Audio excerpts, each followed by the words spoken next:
Yeah? Yeah, okay. I'll we'll put the audio on.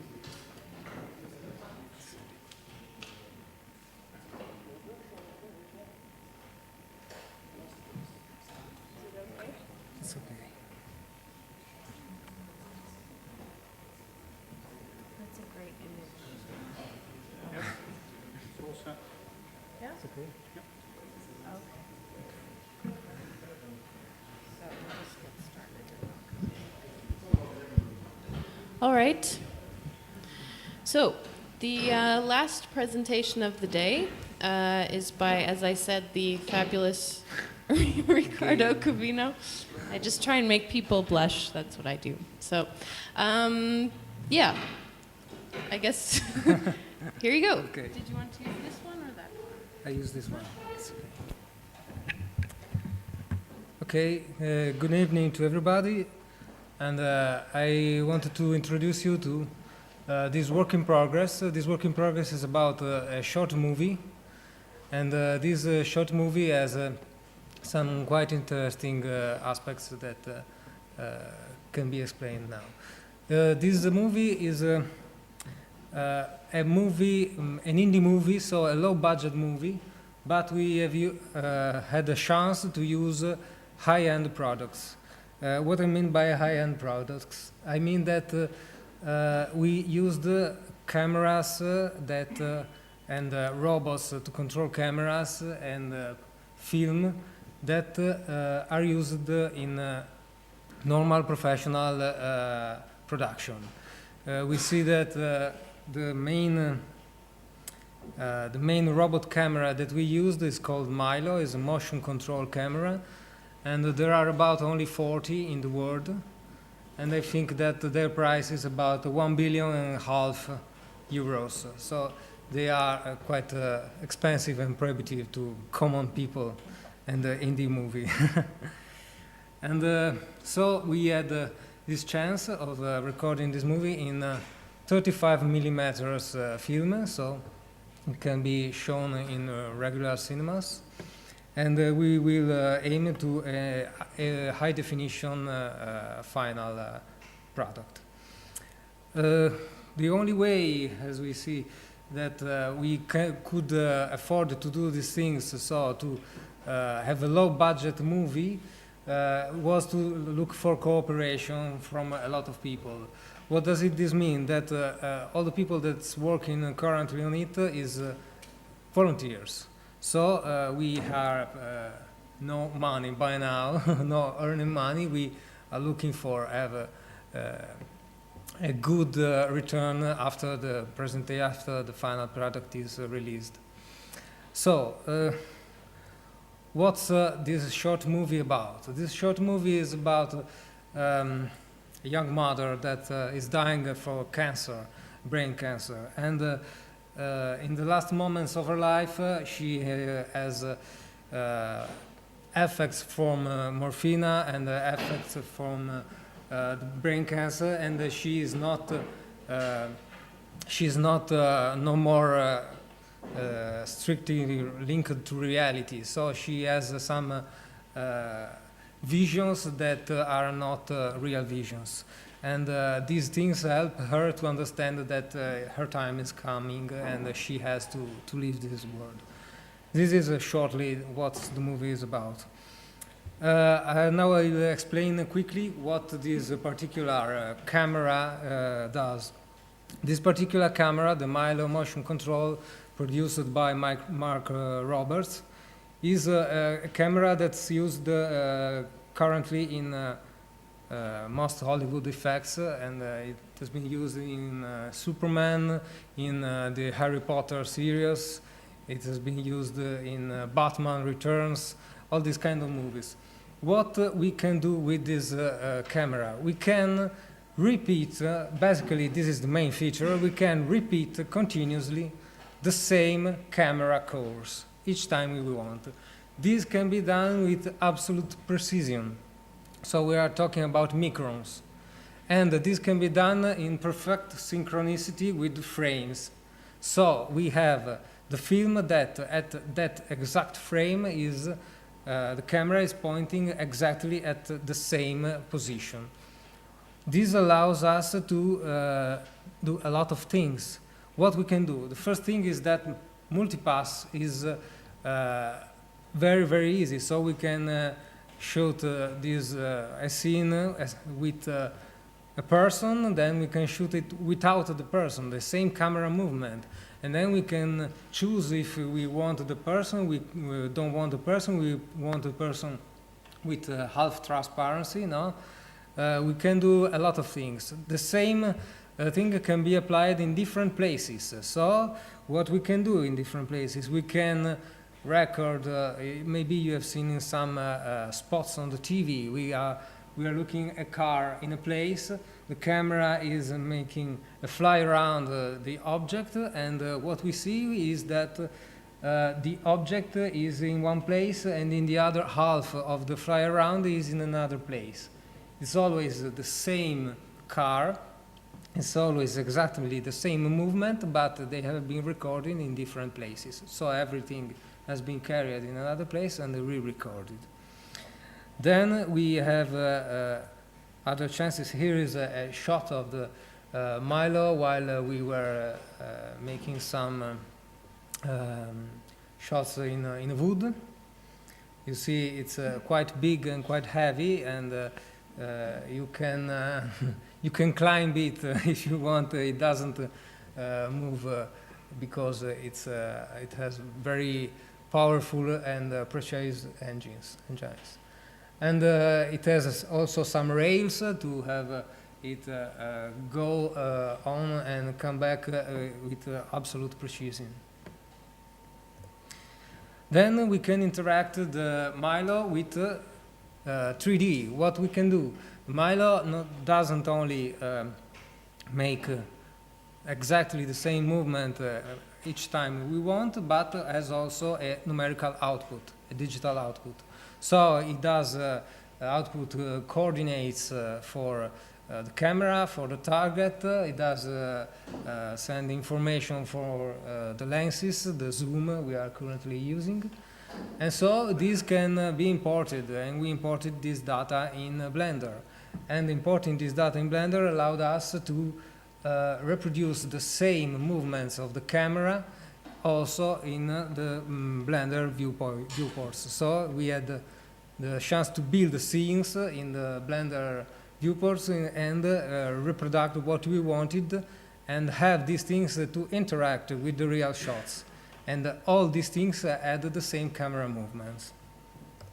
Other effects we can see with the motion control are scaling. This is quite a fancy feature because you can scale the course you had done and you can change so the size that things look. So I can make a movement of the camera around this mouse and then make the same movement around the person, scale this movement. So if I then merge the two shots, I can see a person sized like a mouse, okay? Then we can see that it can also have stop motion features. So I decided that this is what I do with the camera, and then I record each frame whenever I want, okay? And the final result will be fluent and perfect. Another important feature is the time effects. What is the time effects? The camera can change the frame rate of the film. So it can change from, I think, about 60 frames per second to 3 frames per second. And what will be the result? The result will be that we will have a movie in which the person, maybe if there's an actor moving, this actor moves moves, when we play it again at 25 or 30 frames per second, we will see this actor starting in a hurry and then going slower and slower and slower till it seems freezing in time. And this is acquired easily, and the actor hasn't to do some strange fake to time slowing, but it's just using the time frame, the time effects to slow down or accelerate the frames per second. So, given these good features of the motion control cameras, we can see now how these motion control camera movements have been used and integrated in Blender to produce these visual effects. Before showing this, I will show you a short movie of the camera in action.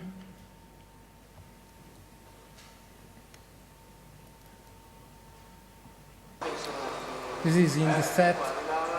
This is the camera.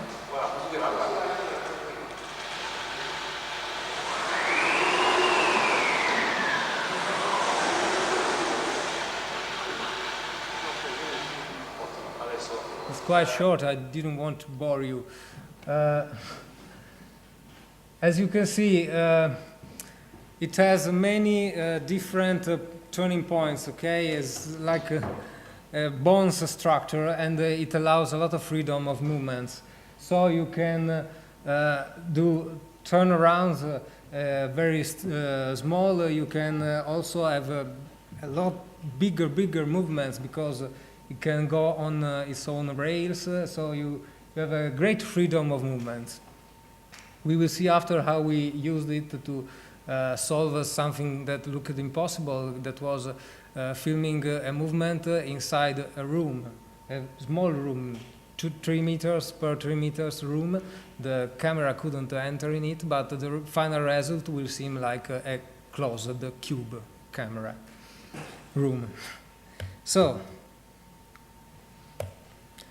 we will see the first effect that we are talking about. We will introduce 3 effects in this presentation.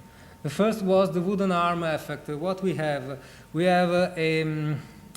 the main actress in this half dream is touching a tree, this small tree, and touching this tree, some branches come out from the tree and envelop her arm, and her arm becomes a wooden arm.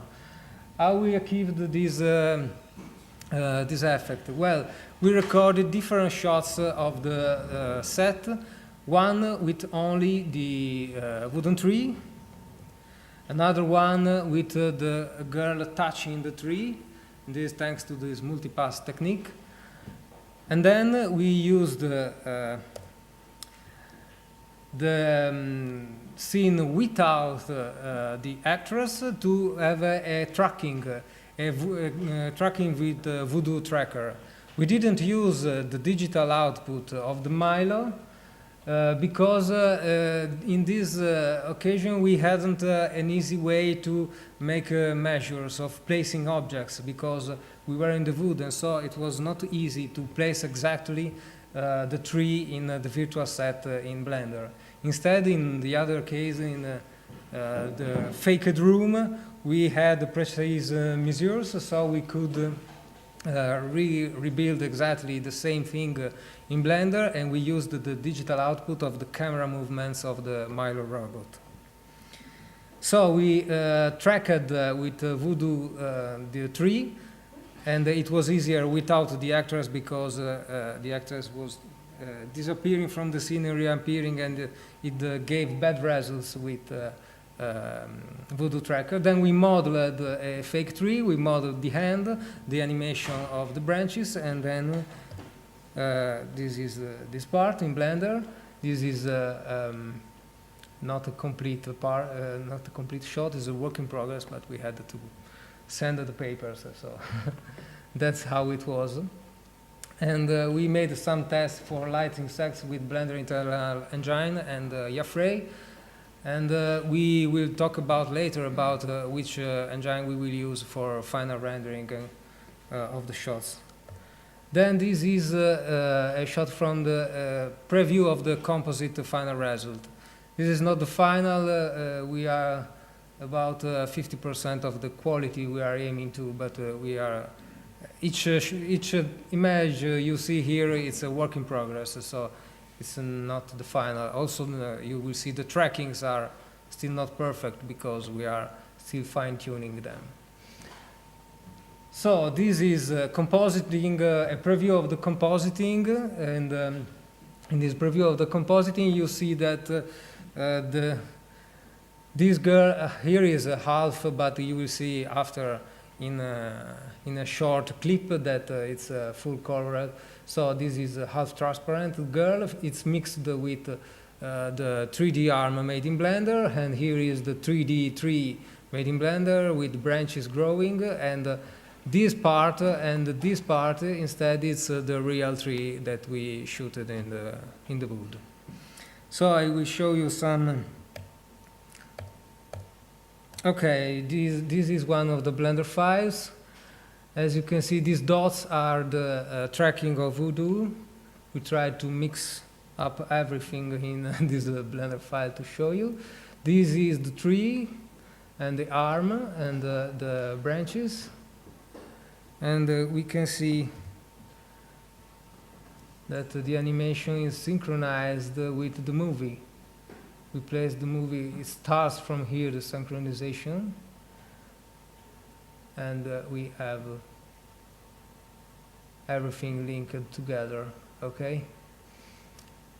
Here are branches growing, and we have the animated textures for the arm changing from skin to bark. And now I will show you a preview clip of what will be the final result.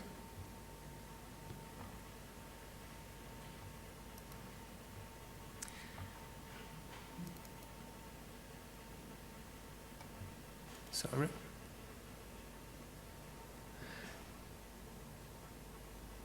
This is the 3D arm.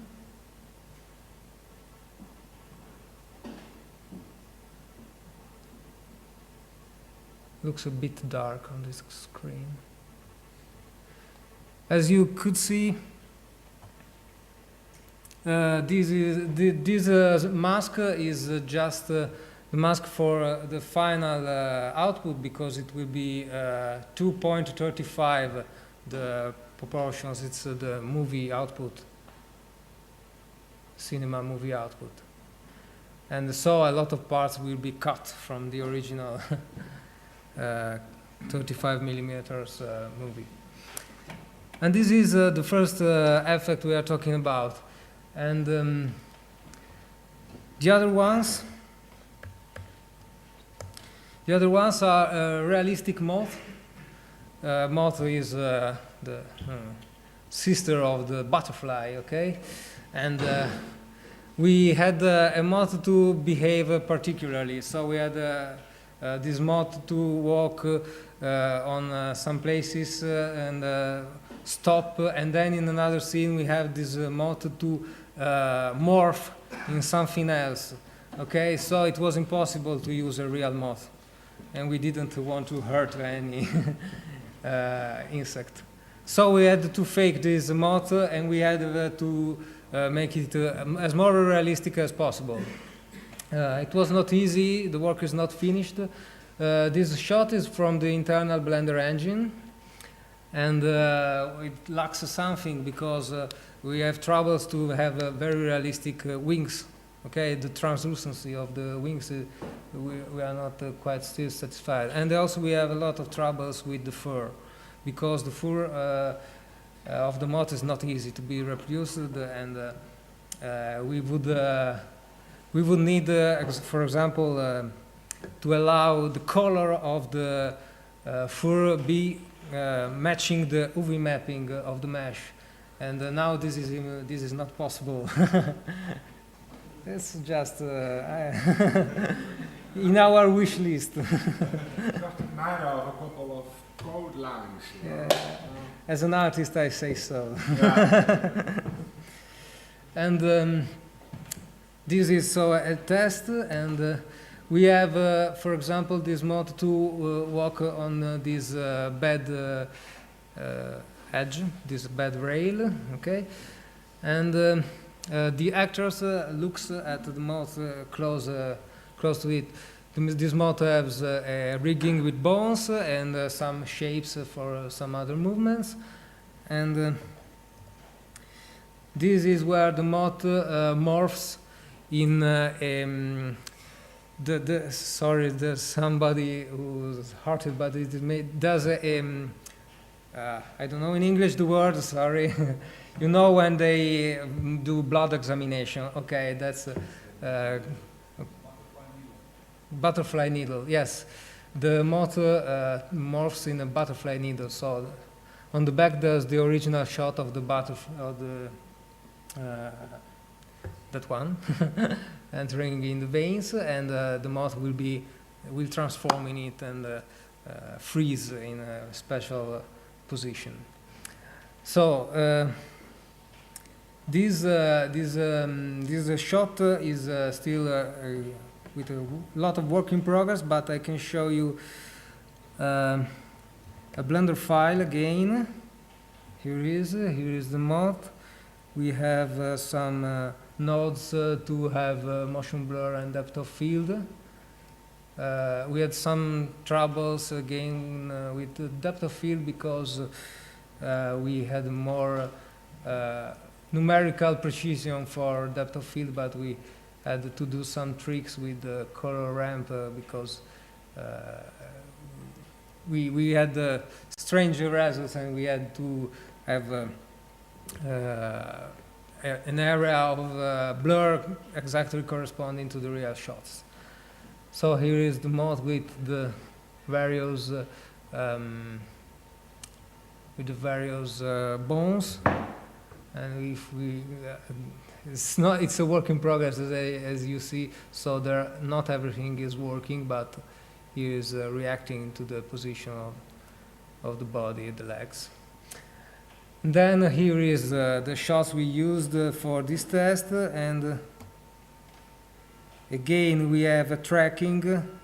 This time we have not imported again the digital data, and we haven't already done a correct voodoo tracking, so the tracking just for the conference is made by hand, so it's obviously not perfect. I will show you a short movie again presenting this what we are aiming to, but not the final result.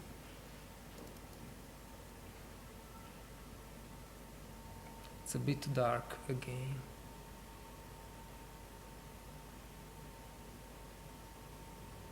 You see the tracking floating.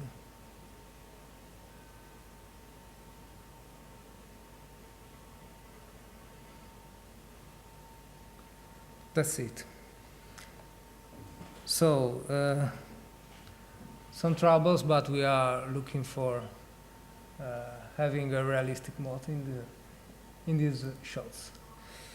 Then I will talk about the hardest of the visual effects we are aiming to. The room we were talking about before.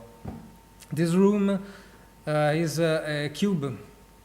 It's a cube with 3 meters of height and 2.5 meters of length and width. And in this room there's the main character, and the main character is in 2 different positions. So he's touching a wall, and it is also on the floor. And we could do this using the Milo and shooting 2 times, one time with the character touching the wall and another time with the character on the floor. We had other shots in the wood again with the same camera movements with the character in other 2 different positions. What happens is that thanks to this motion control, we have the character that appears in 4 different positions. All these things in a unique camera movement. So, what we have done, we have this room, which has walls and floor and pavement that are seem like concrete walls. They are not concrete walls. These walls are walls made of moths. These moths are freezed in time, so they are stopped in their movement of flapping the wings. And what happens? Happens that the character touches the wall and the room disgregates because the moths take life and fly away. Flying away appears the wood of the second second group of shots. So we change the situation, we change the background of what's happening, and we change it switching from real shot to 3D shot to another real shot. The 3D shot allows us to reproduce exactly what was the first real shot, the room. How we can do it? We did it starting backwards. So what we did, we made the moths. We made a wall of moths. We rendered the wall of moths in high resolution. Then we printed the render, and we used the render as seen in the real set. So we had the exact render that we used in Blender in the real set. Then we had the camera movements in the real set, and then we started again using the same moths on the walls to animate them and to obtain the final effect. Now I will show you the real shots mixed in a preview composition, and then we will see how we add the effect.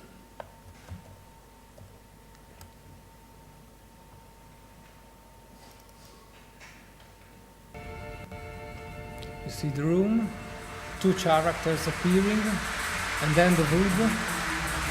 Again the character in a different position, and again the character in a fourth position. You know, it's a half a dream, this movie, so we can do it. Then the character wanders in the wood, and then she will go to the tree and will touch the tree, and will happen the other effect we saw before.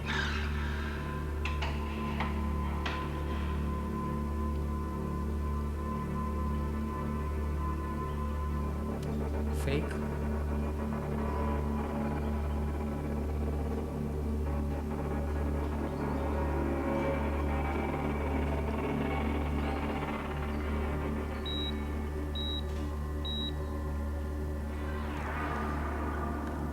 This is her real arm with a traditional effect.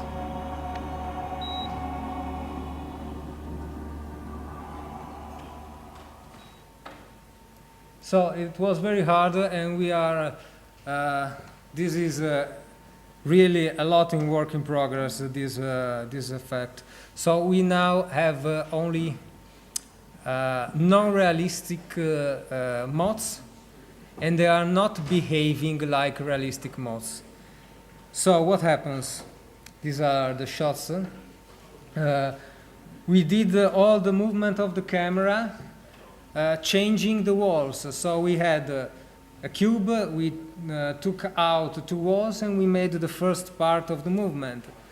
Then we put the other walls and completed the movement to have what looks like a closet room. Instead, it was always half open.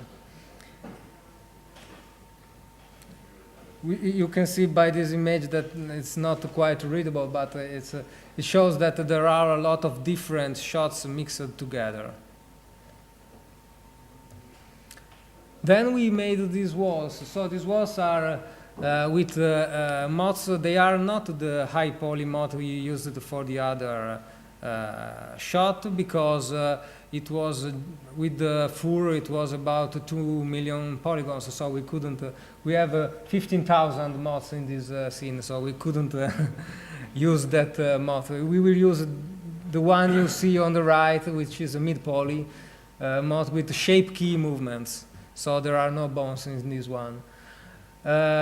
We controlled their behavior using them as particles with dupliverts. This was the first approach, but we realized that it's not enough because we do not have enough control on the particles. The main trouble is that the particles intersect themselves, and then they cannot have independent behavior. We needed the moths to move each one in a different way, each one flap the wings in a different way. So we are having some programmers trying to do a script. This scripting allows us to convert the particle basic animation in meshes with IPOs. After that, with these meshes with IPOs, we will link the IPO data to the movements of the moth. So if it accelerates, the wing flaps accelerate. If it stops, they are closed and they begin to move the legs. And then we will try also to make them change their courses and avoid themselves. That's not easy because we are linked to the starting position of the moths because that's the position that's on the printed walls. So we have to start from it, and we will have to find a workaround for this thing. Then we make the compositing, and you see in this picture the floor and the left wall are the real shots, while the front wall and the right wall are rendered in Blender. And they are rendered flattening all the moths. We will also have to find a trick to solve the fact that the moths have a depth. No? They are solid, so it will not look exactly the same, but we will find a way. Because we will use having motion control data of camera tracking perfect, we will have the chance to use the real walls whenever we want. So we will have a mixing in composite, and the moths that will be flying away will be 3D moths, but the others still freezed will be the moths in real shots. I will show you again a Blender file, and here is here's the Blender file, and you can see here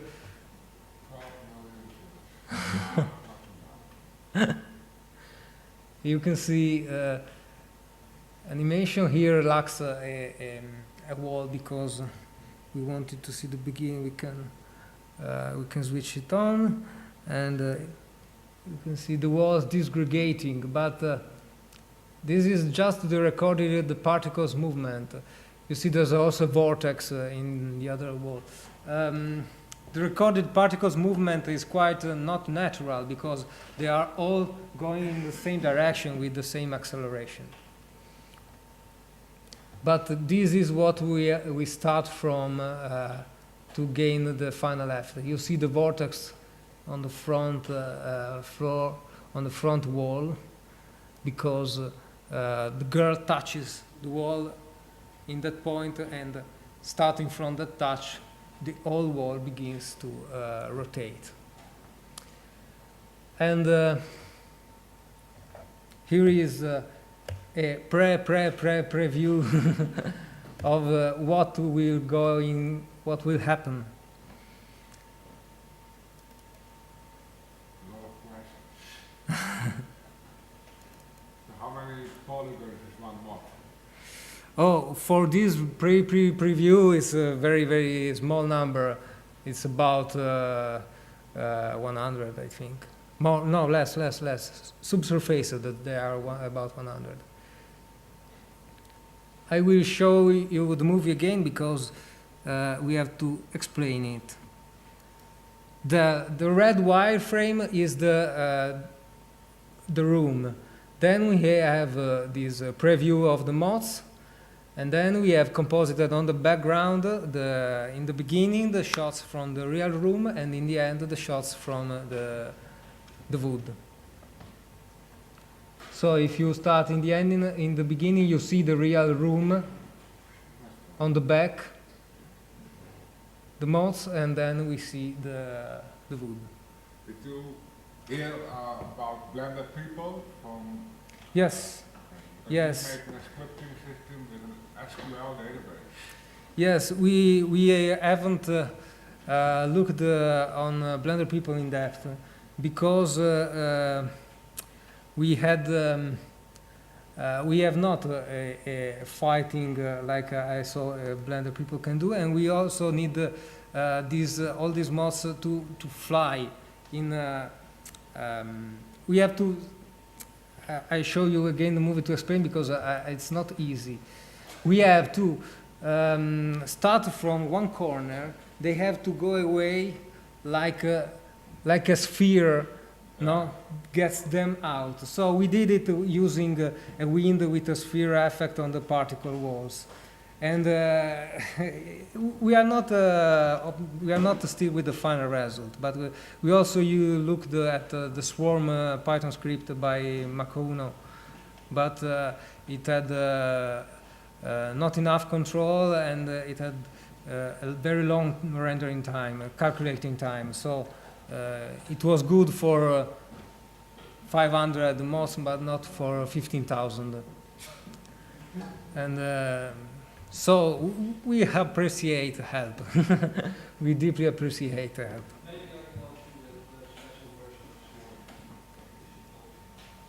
That's you. Okay. Thank you very much. Maybe. We'll talk later, okay. And yes, this is a fake of what we are wanting to have as a final result. So you see in these columns the wood, the real room, the moss in 3D, and the final composite. Rendering choices. Well, we we would like to, but it's not possible. And he didn't answer. So I think you will be happy with RenderMan, right? yes, we would be happy with RenderMan, but we would be happy, but it would be also a big work because programming good shaders for RenderMan is a very big task, and we need a realistic fur, we need a realistic skin, and we are not RenderMan programmers, and so it would be the best choice by now, but it's the hardest. Then we are also thinking about Yafray. For now, it's the best choice, but not definitive. Blender Internal, we also considered doing something with Blender Internal Engine. Why we did it? Because every setting we do in the materials has direct output in the render engine. Instead, using Yafray, something is missing. So we are not still sure which render engine we will use. We are trying to use current scripts for exporting with Axis and Blender to Pixie, but we are at the beginning of this process. What do you define as photorealistic? What kind of things you think of? Photorealistic is that What kind of techniques? Are you talking about subsurface scattering, or are you talking about subsurface. shading systems, or? Well, what we miss more now from Blender Internal, obviously, is good global illumination or radiosity or Monte Carlo tracing. And Yafray aims in that way, but it's everything. We cannot export everything directly to Yafray engine. There's not everything. And RenderMan, as I said, is still a big task for us. But we will see, we will see. I think that for Blender Internal Render Engine, it's the lack of GI and all that gives indirect light for our scenes. Well, we used for this preview for the wooden arm effect, we used the Yafray combined with Blender's ambient occlusion to give more deep shadows in some areas. So maybe as also Hollywood productions use different engines and they composite many, many, many layers. So we can have some layers too. So this is the team that worked since now to the digital effects. And as you see, it's still a small team. We hope to grow for final production because, as I said in the beginning, we shot everything in 35 millimeters. So we will downsize to high definition. Luckily for me, that's higher detail is higher work, harder work. And but we will output with HD in the final production. And I would also want to thank other people that contributed to this paper. I cannot thank everybody that's working on this short movie because it's about 40 people. But these are the ones that contributed directly also to this paper. And we also have to thank for the music because we are using music from some professional people that let us to use it. So I'd like to ask you if you have any questions. What was that rendering or is that a picture? That's an internal Blender render engine. Yeah. Yes. Ah. Why? What is so realistic about it? Okay, but We have some more images tests from Blender internal. Maybe this one. I know the hair is a problem for this. I agree. It's difficult to cut little furry stuff. Yes. You do that in different ways. Maybe also micro displacement would help a lot. In, and I don't So- know if I'm allowed to talk about it. so these are some shots. This is another shot from the Milo camera during the recording of the shot, the real shots. Other, Is that how do you call it, the robot thing? it's called Milo. It's my micro robots. As you missed the beginning, it's there are just 40 in the world, and And it is owned by your company, so No, you have it now. we here is the director of the short movie. It's over there. You can ask him better. Yes, it's and he works as his work is cameraman of this robot. It's just that's a job and that's enough for him, I think. Enormous, but it's Yes, a it's enormous. wonderful toy. It's a wonderful toy. Yeah. It's a more than $1 billion toy. So Yeah. he works for a company that has it, and he works good. So they gave him for spare time to use it free. Wow. So we had Yeah. this chance to use something that costs €1,000 each day, and we used it in some few days to show to everything. But it looks like you need a big truck to move it around, because you went to the forest, to the Yes, outside. then have to- I think he is still crying now for the job because it has been a very hard task. Yeah. Yes, Okay. some saints are still disturbed from what he said. And yes, I showed before a short movie of this Milo moving around. And it's this. We have a lot more, but this is. Where is it? It's a mystery. Sorry. No? No? No? It is sound only. It's here.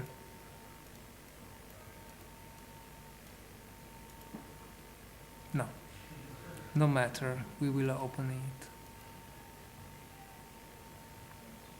Ah, okay.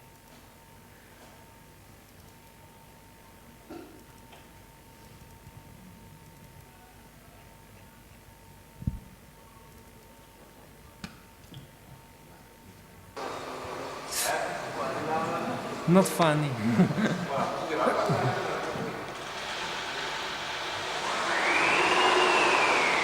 It's not showing. Nice. Again. You can manually move the camera around too, and it records the motion. Yes. It records the motion with micron precision per frame. And you can repeat each time you want it.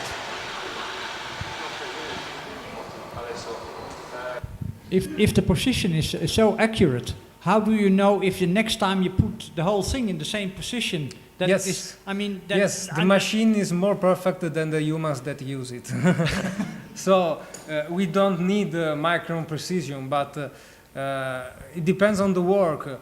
Because if you work for making a spot of a pen, okay, and you have to do the same scene again and again, changing something, changing the lights, or you have the same pen in the same position, and if your movement is from here to here, repeated 10 times, you have to have a perfect reproduction.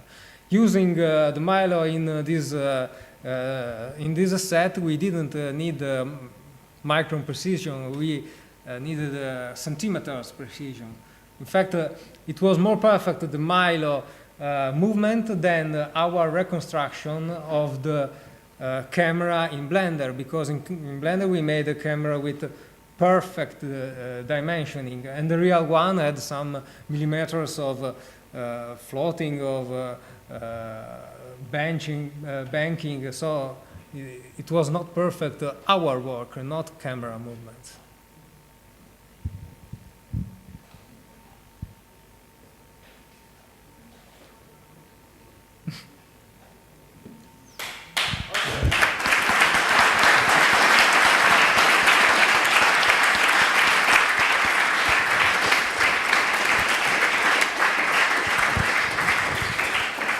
Thank you very much. I and the director will be here for all the 3 days, and also on Monday, but just for relaxing. And if you have any question, we are here.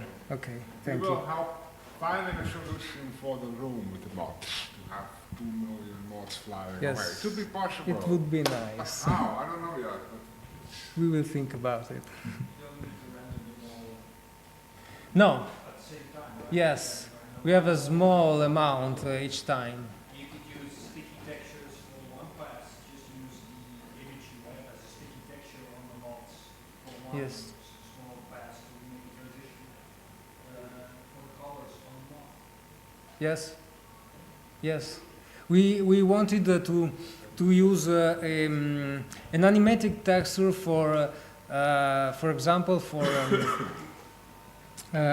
for creating the particles of the mods, so only the ones on the edge of the movement are created. The others that are still freezed in the real scene are unborn, so they can be not displayed. So, but it's not easy, and the hardest thing is to start from the situation we have, which is a particle generated situation, and have all of them move away and do not intersect themselves. They start intersected.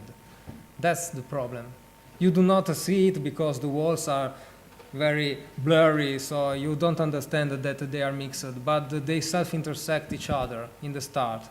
So we would need them to slowly separate each other, and that's very hard. We started to think also about using game engine and bake the solution, having a growing size for the collision. We don't know, we're still working on it. What? Swarm formulas. Swarm formulas? Yes, that you can calculate that they are not colliding. Yes, the matter is that we start with collided mods. And we saw the swarm Python script, and they do not collide each other. So we thought to have a look in depth in the script, but many different aspects are involved. So we do not have until now a working solution. Hello. I noticed on your credits you had Enrico Valenza, and I remember he's doing a really nice project on Walking with Dinosaurs, but I haven't heard much progress. Do you know if he's still working on that at all? What's happened? I haven't understood. He was doing a nice project on with skeletal dinosaurs in real environments. I don't know if you know. Using Blender. I don't remember. What? Amber. Yes, Amber. Yes. Oh, I sorry, because you moved the microphone, so I hear the words. you was making a project on dinosaurs using the Allosaurus. I'm sorry, I'm not understanding. The Allosaurus.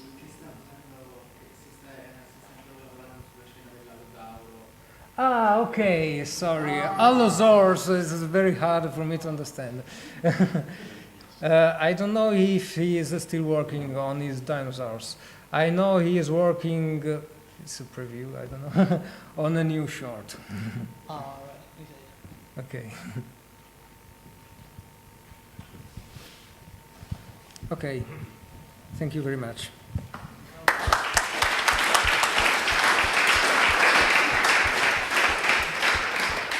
You could render little pictures of the mods, Yes. animation, Okay, don't know if this. still, and then use them as sprites on the particle. So then you can have millions of faces I know. on each face. Okay, they're talking about moths, so I'll just move over here. You're now free for 2 hours till 9 o'clock.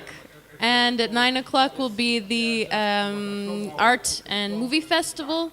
So if you want to go get some dinner, you're also welcome to just hang out here, of course. But you have from now until 9. And there's beer downstairs now. Very excited about this. Yep. And so you can grab a beer and hang around for a while, and then go grab some dinner and come back for the festival. You want to add anything? No. Okay. Enjoy the beer. And hang around for a while, and then go grab some dinner and come back for the festival. You want to add anything? No. Okay. Enjoy the beer. And hang around for a while, and then go grab some dinner and come back for the festival. You want to add anything? No. Okay. Enjoy the beer. For a while, and then go grab some dinner and come back for the festival. Want to add anything? No. Okay. Enjoy the beer. Hang around for a while, and then go grab some dinner and come back for the festival. Want to add anything? No.